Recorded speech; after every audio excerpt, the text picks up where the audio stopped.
Yes, will a copy of the slides be available? Yes, we can definitely send you over some slides and ideas afterwards. We wondered if actually you could just start by just putting in the chat, just very briefly, what your professional background is and the current role that you have, just so we get a bit of a sense of everybody in the room and where you're from.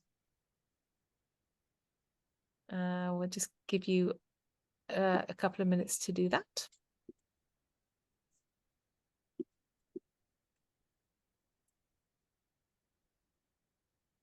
Oh, wonderful.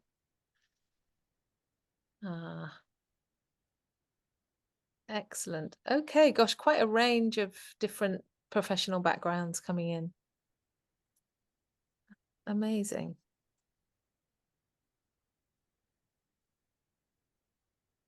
Fantastic. Some familiar names there. Hello to everybody that I know, and welcome. Wonderful. Okay.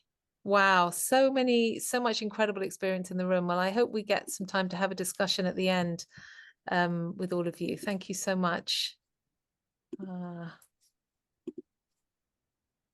Okay, no worries. Okay, so I'm going to get going. So this is a course that has been developed by three of us who all have a long history of working in adolescent mental health for many years.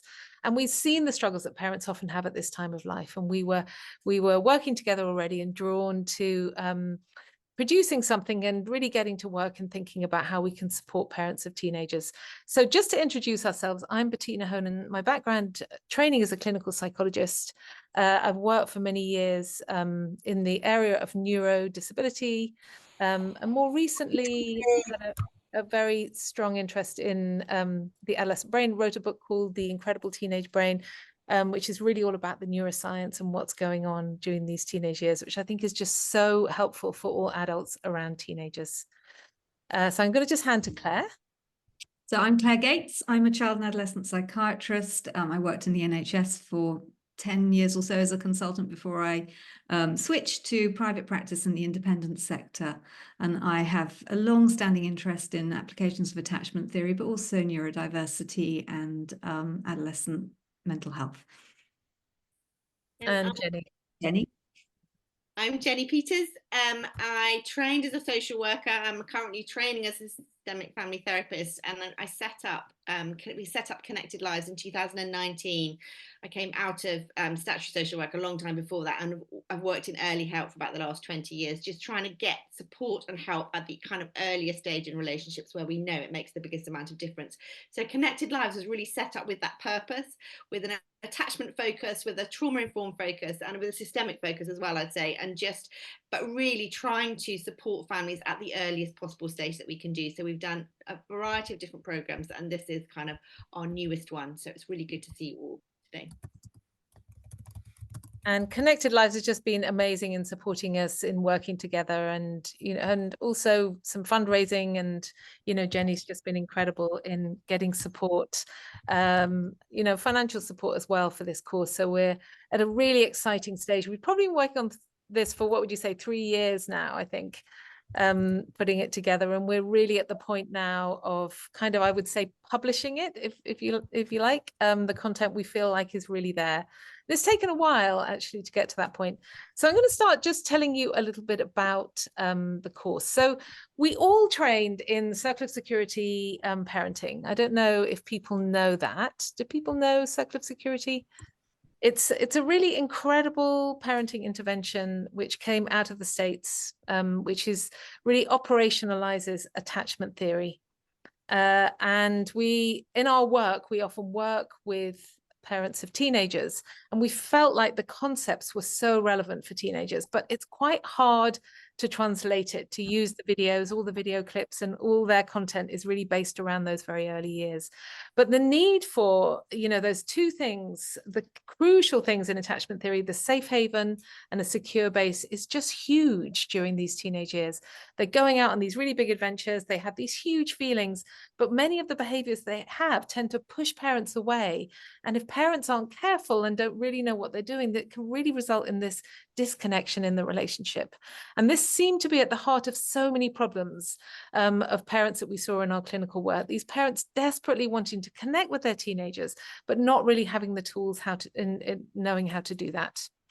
We know from research how important what's called emotional connection is to children's psychological well-being. Yet this generation of parents often didn't get it from their own parents. And now, if you think about the context we're in, we have Instagram and TikTok, and many of these things are actually making parents feel like they're doing it all wrong. And we really wanted to offer a space where we can help parents to understand some of the science, but also really connect and get away from this blaming and some of the difficult emotions that can happen during this time. We also know that there's a crisis in mental health. Everybody here will know, you know, referrals to CAMHS have just shot up in the last few years. And many young people are self-diagnosing with the help of social media and the kind of algorithms that can make them think that their experience, which is a lot of which is normal variation. I mean, sometimes it isn't, but a lot of the times it's normal variation. They think they have a mental health difficulty, and parents just don't know how to respond. They really want to do the best that they can, but they need a solid foundation of knowledge in order to do that. So what we're going to do is go through and tell you everything in the kind of quite a bit of detail actually in the different sessions. But just as an overview, the kind of key principles and theoretical background in this course is, first of all, a background in neuroscience. So we're really talking about how the brain develops and changes. And given what we know about how the brain develops and changes, parents need to change too. It's no good doing the same that you did with your primary school child with a teenager. We know that that's going to cause problems. And the other thing is thinking about brain functioning, which is so, so important, just knowing almost like which bit of the brain you're talking to in different interactions. So we have quite a bit of that in the course. And then the other thing is attachment theory.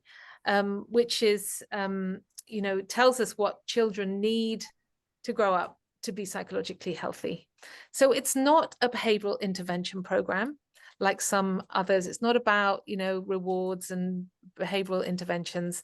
It actually aims to shift how parents see and relate to the behavior of their children. And you'll see, I think it's quite successful, really, to almost just from the neuroscience, to really increase empathy and give parents almost a new set of lenses for seeing their behavior and a different way of decoding what's happening. The focus is on strengthening relationship, because that's the foundation from which everything grows, our children grow, and reflecting on their own experience of parenting, which of course we all know affects how we respond to our children. If we're not aware of what's going on, then it can cause us problems. The three things that we talk about again and again and again throughout the course is this idea: behavior is communication. Good enough is good enough. This, you know, we really need to get away from blame and guilt. And I think it's particularly during these teenage years, you can find parents when they can feel bad about what they've done before. So it's very important for this group of parents. And your relationship trumps everything. And that's what we're really trying to get parents to focus on. So the material is delivered over 6 weeks. It's an hour and a half a session if we do it online. If we're doing it face-to-face, it will be 2 hours. So it's a small group. It's no more than about 10 if we're doing it online. In fact, with any small group, it would really be smaller than that, even 6 or 8. It's a mixture of presentations. There'll be some videos and then quite a lot of discussion. In fact, about half of each session is dedicated to facilitated conversations in small groups. And that really gives parents the space to reflect on their own stories and to think about their own relationship with their children. I'm just going to hand to Claire now. I was going to say a little more. about, oh no, I'm not, just to say, actually, before I move to hand to Claire, this is a template that runs throughout the course. And we think it's quite nice as a kind of place for parents to come back to when they're feeling kind of overwhelmed. So these 3 things are so important. Being curious, really curious about what's going on for your child in any moment, and also what's going on for you. Compassion. So compassion is all about understanding the other person, you know, coming alongside them, empathizing, and being compassionate with ourselves. Being a parent can often be really challenging. And then being courageous is so important when it comes to teenagers. Being courageous enough to hold their feelings when they're struggling, to hold a boundary, even when, you know, in the face of their upset or anger. And we kind of have set the course, the 6 sessions are divided into 2 on curiosity, 2 on compassion, and 2 on courage. And so that's the kind of order you'll see as we talk about it going through. Okay, so now I'm going to hand to Claire. Okay, thanks, Bettina. And so just before we start, we found it's very helpful to set some expectations and ground rules about what the course is and what it isn't. So the course is primarily aimed at establishing a really good, solid roadmap for parents to understand and navigate these complicated adolescent years, with a view to really building a solid foundation for that relationship. And the basic principle of that is that if the relationship is good, then everything else should follow. But it's not meant to be a cure-all. It's not a substitute for medical intervention or therapy. And whilst we really want it to be as accessible to as wide a group of people as possible, of all, you know, all kinds of demographics and levels of need, we have an element of caution about sort of inviting everybody to join. If people are completely overwhelmed with huge mental health needs, chaos in their sort of family lives, they're probably not going to be in a position to get the best out of this group. So we would just exercise, what we don't want is for this to be regarded as some kind of substitute for proper mental health intervention, if that is what is more appropriate. So if there are kind of questions about whether a person is suitable, it's best to ask us beforehand, because we don't want to set people up to feel that they failed. And so I think Bettina's alluded to the fact that this isn't just about teaching people facts. We really want to draw people into an experience. We want them to engage on an emotional level with this process.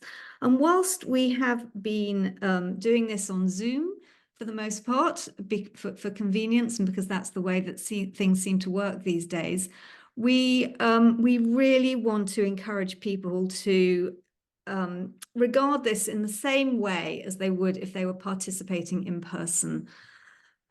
We've had some experiences of people kind of switching off their cameras and multitasking and going off and sort of being in their cars or on a train, and that really doesn't work. It really doesn't help them. It doesn't help them to engage in the process, and it really isn't good for us as facilitators, and it certainly isn't good for other participants who are being encouraged to sort of share and think about stuff that is quite personal to them. So we need to hold that safe therapeutic space.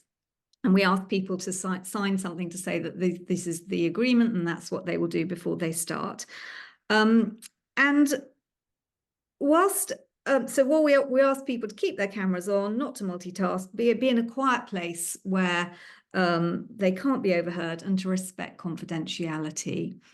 And whilst we have been doing it on Zoom, we are keen to move on to doing more groups in person. So that's really just a little bit about how we establish the ground rules. And I'll hand over to Bettina again now, and we're going to talk about the content of the course.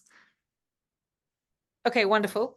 So keep your questions, because there's definitely going to be time for questions very soon. But just to run through a little bit of what we do in each of the sessions. So we start with curiosity. And the first session is really about the incredible teenage brain. So we talk a little bit about the neuroscience. For those of you, I'm sure most of you know that the recent advent in neuroscience has enabled us to really understand that this period of time, starting off around puberty, going through to our mid-20s, is a time when the brain is on a very particular setting. And when we look inside the brain and we understand what teenagers are driven to in their world, we can really understand their behavior, because behavior can suddenly change. It can feel like it changes overnight, and parents can feel almost like the rug's been pulled from them because suddenly they feel like they've lost the child that they had before. And these are the kind of things that we focus on and we talk about in some detail, that teens are driven to find a tribe. They have this intense need to connect with peers and to belong to a group. It's a fundamental need to them as they're getting ready to leave their birth family and go out into the world and find out, who are my people, who am I going to connect with? So having this real need for status and belonging within their peers, so they can, you know, suddenly feel like their parents feel like they don't need them anymore. They really need them, but they're just driven towards their peers, solidifying their self-identity. So there's a lot of focus on, who am I? How am I different to other people? What's good about me? What's bad about me? So there's this real sensitivity to adult comments, and we need to help them to shape. We can really be a key person in shaping the narrative of their self-identity, and we need to think carefully about this. Experiencing autonomy and pushing for independence. We all know that that's what the teenage years are about. What do I think? And maybe what I think is different to what my parents think, and that's okay. So allowing kids to challenge and to grow into independent adults with their own views and their own thoughts. At the same time, there's these brain settings. The teens are wired for exploration. So they want to find novel and ambiguous situations. They find them highly enjoyable. They want to go out on these adventures. Their brain is telling them to do that. And it's a jolly good thing, because there's a lot that they have to learn. And then also this very heightened emotion and emotionality. So teens feel things very intensely, both highs and lows. And, you know, that can feel very overwhelming to them, and certainly can feel very overwhelming to their parents. But actually, the essential nuts and bolts of what we do when a young person is struggling doesn't change. And we're going to talk a lot about that in the course. And then finally, that their brain is on this fast learning track. And it means that what we do and how we set the environment up around a teenager is really, really important, and we have to think about it.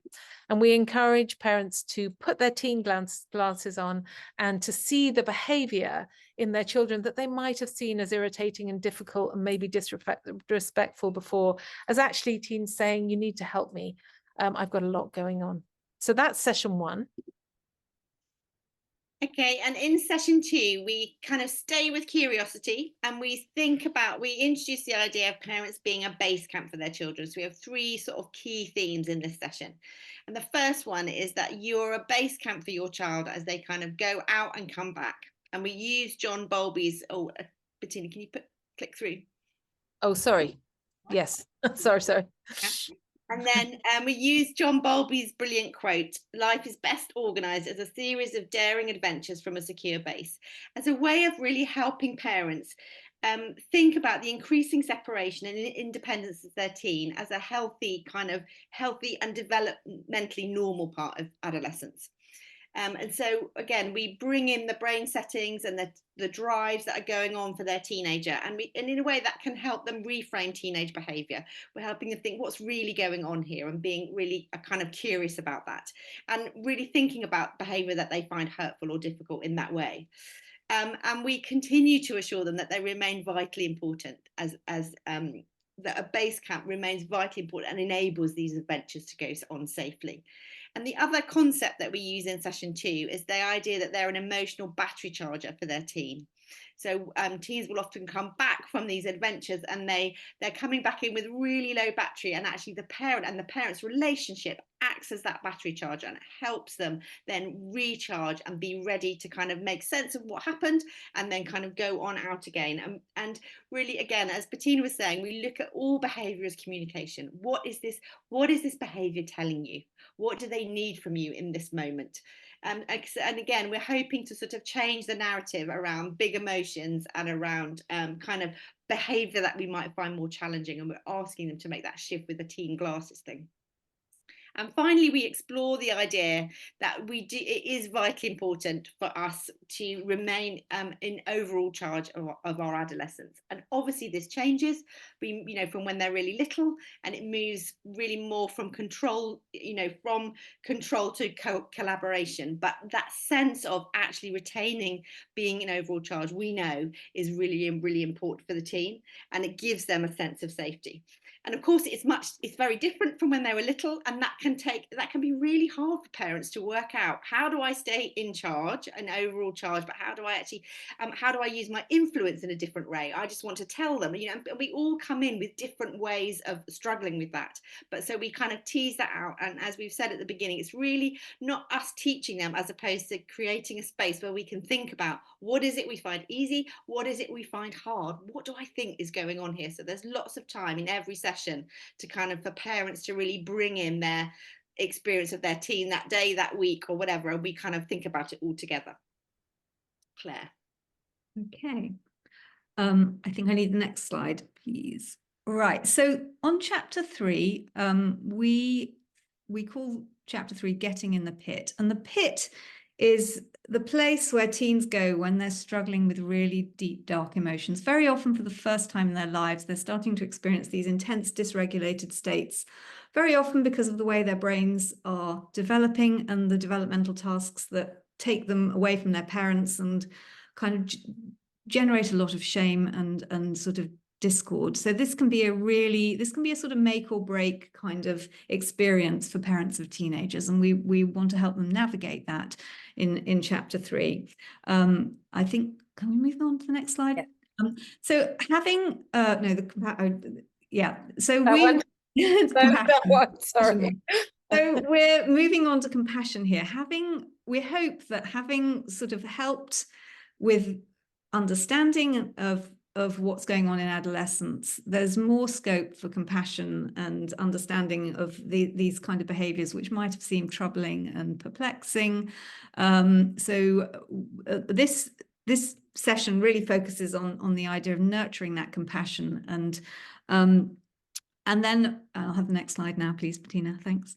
So in the pit, what we're thinking about is co-regulation of affect. So we don't use that term, but what it really means is the idea that children and teens learn to soothe and manage these difficult emotions through a connection with a nurturing, validating, accepting, and non-judgmental caregiver. So we learn to manage our feelings in the context of close relationships.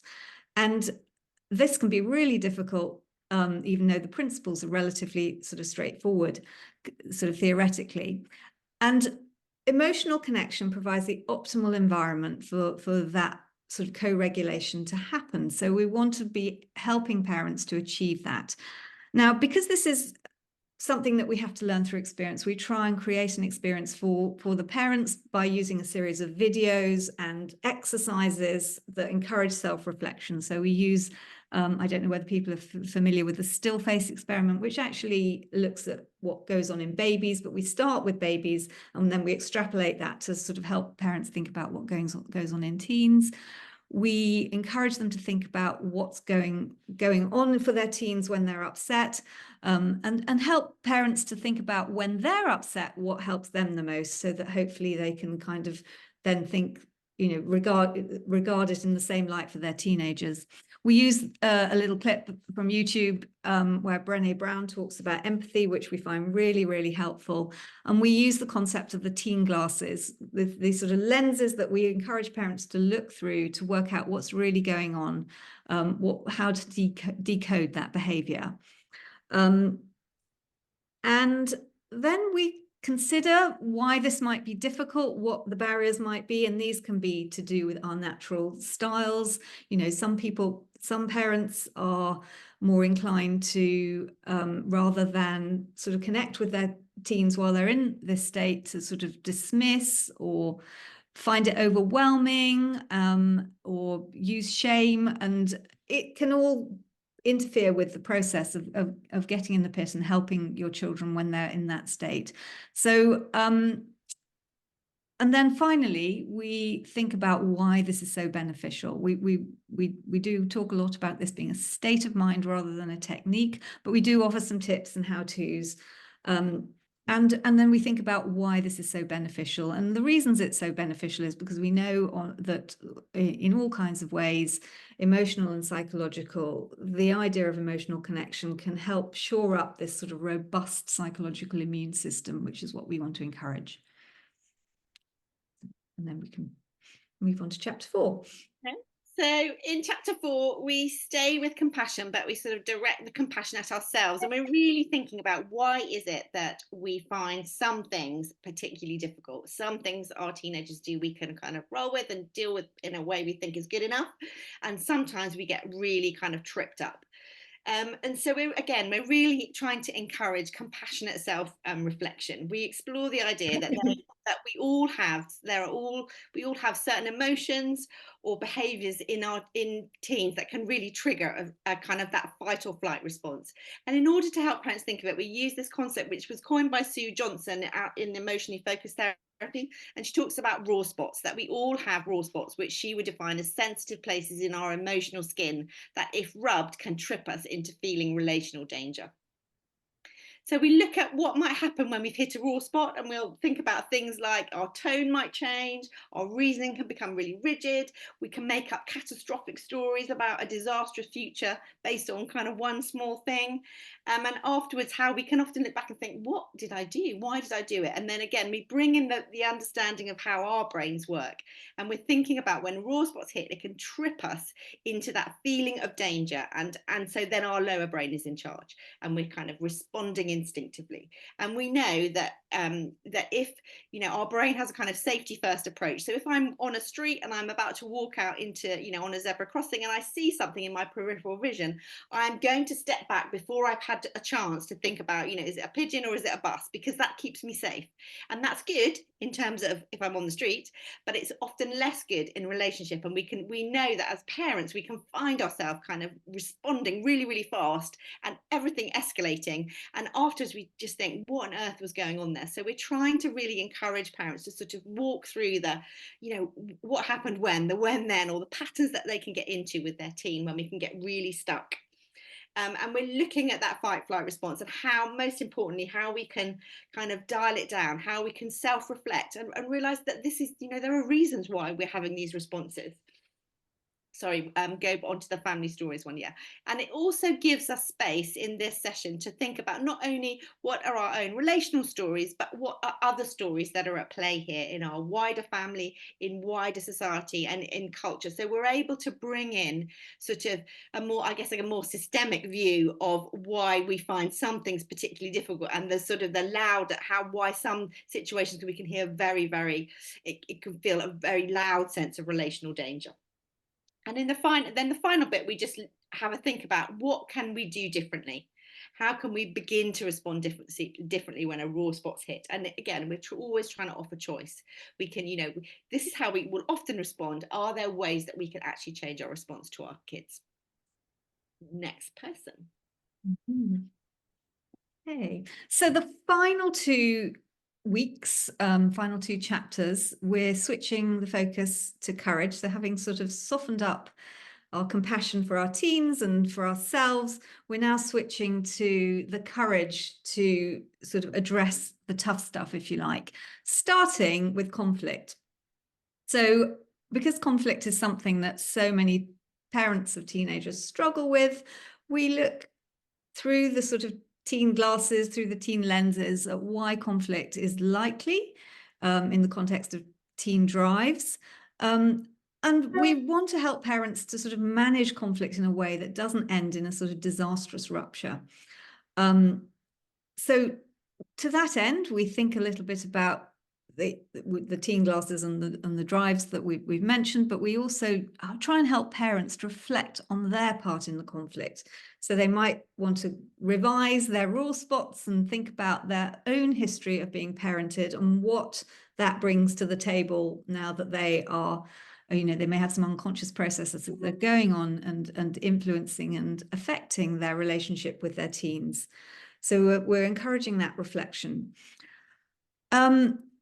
And very often when there are raw spots or past ghosts from the past that are active, what will happen is that in conflict, people respond in one of two ways. They will either go into sort of aggressive fight mode or flight mode, where they sort of opt out and sort of become weak. And either way, we think about them kind of abandoning the base camp just probably when the teens need it most. So their challenging behavior is probably a sign that they need their parents more than ever.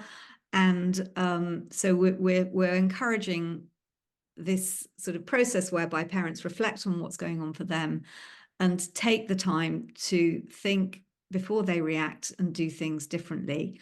And the result of that is that rather than fight or flight, they will maintain connection. So we're trying to help parents to choose connection, even in the face of conflict. I think next slide, please, Bettina. And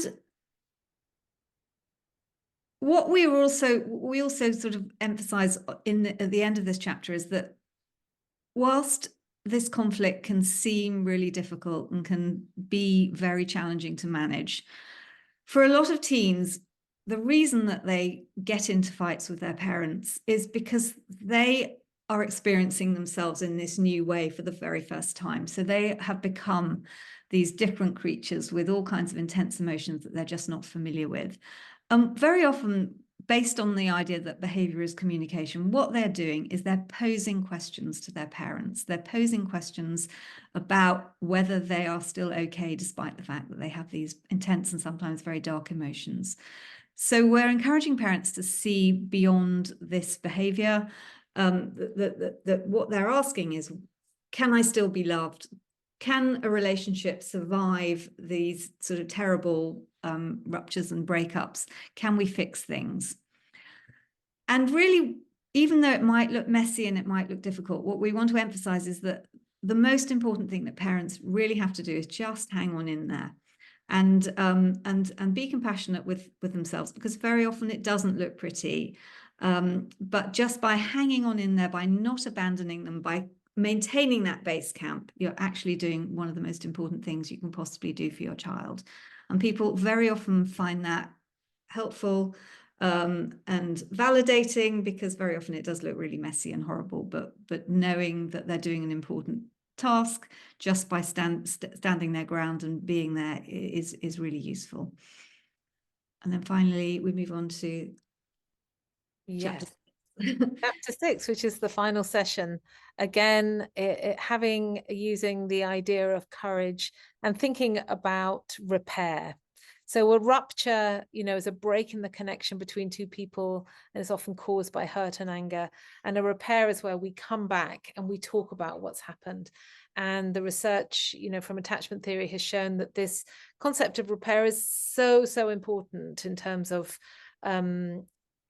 psychological well-being.